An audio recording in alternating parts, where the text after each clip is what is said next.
Nós estamos já no início praticamente do mês de dezembro. Nesse tempo, como a irmã Bertilha já falou para nós a respeito do advento, é um tempo bonito que nós vamos preparar para o Natal. No Natal nós teremos a primeira comunhão dos meninos, o batismo, e também a nossa convivência aqui na parte da manhã, no dia 25.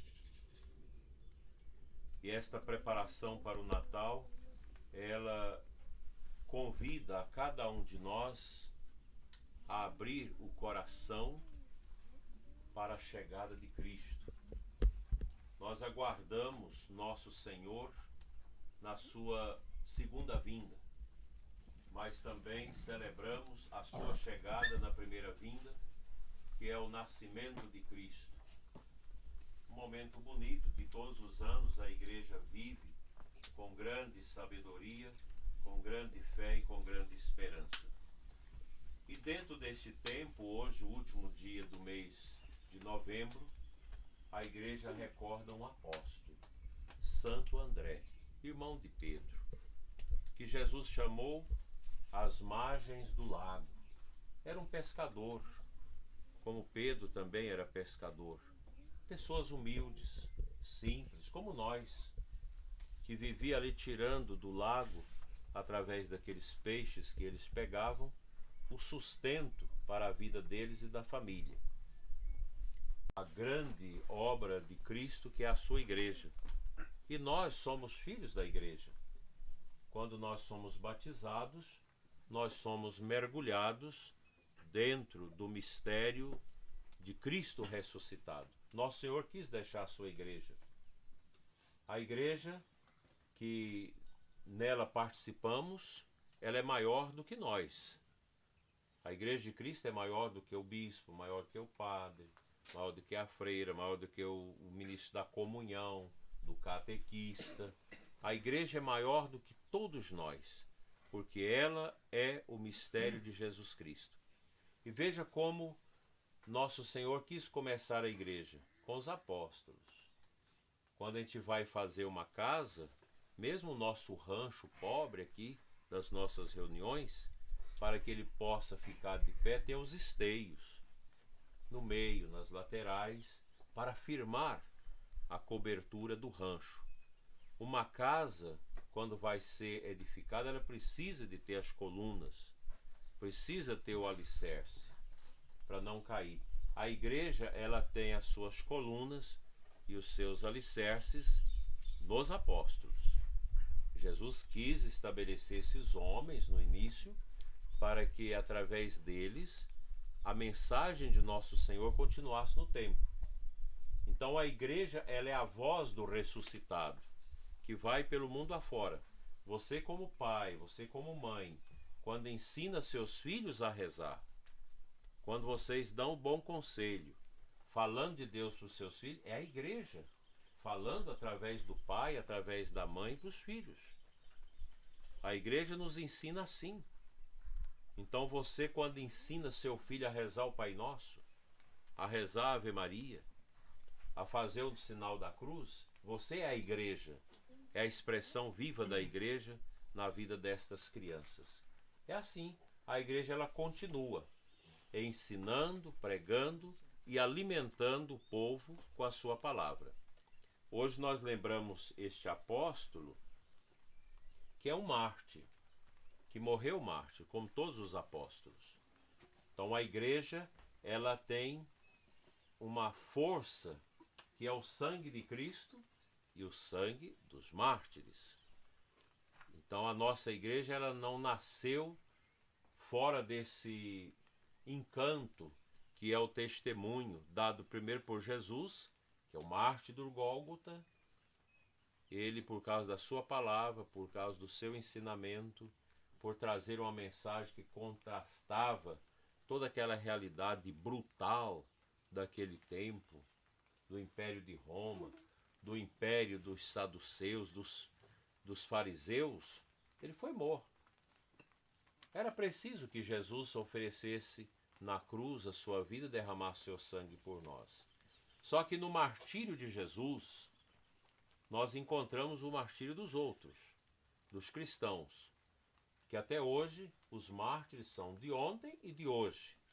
Se a gente for pegar a história do mundo hoje, você vai ver que em algum lugar do mundo tem cristãos sendo mortos por causa da fé.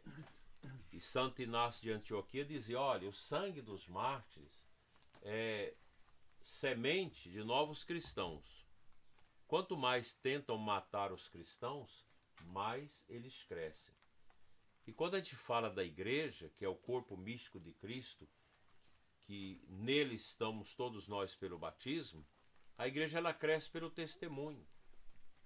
A beleza da igreja está no testemunho dos crentes, dos que acreditam, dos que oram, dos que vivem a caridade, dos que vivem a esperança e a fé. Nós aqui nesse ermo, nesse mundo tão difícil que vocês vivem, de tantas incertezas, tantas dificuldades, a alegria de vocês é olhar essas roças verdes que vocês plantaram, que estão aí carpindo. Alguém me partilhava hoje do cansaço de poder carpir o dia todo, tirando as pragas de junto do milho, de junto do feijão. É um cansaço, mas é um cansaço santo, porque você trabalhando, o trabalho ele não te esmaga, o trabalho eleva a gente. E quando você trabalha o campo, vendo a natureza, vendo tudo isso, é uma riqueza para o coração nosso. Então nós reunimos hoje para agradecer a Deus por mais esse mês que está terminando e nos preparar para o Natal. No dia 25, a gente vai ter confissões aqui. Quem quiser confessar, eu vou atender. A gente vai chegar mais cedo, a missa é às 10, eu vou chegar às 8. A gente vai confessar, a gente vai estar aqui à disposição de vocês para preparar bem o Natal.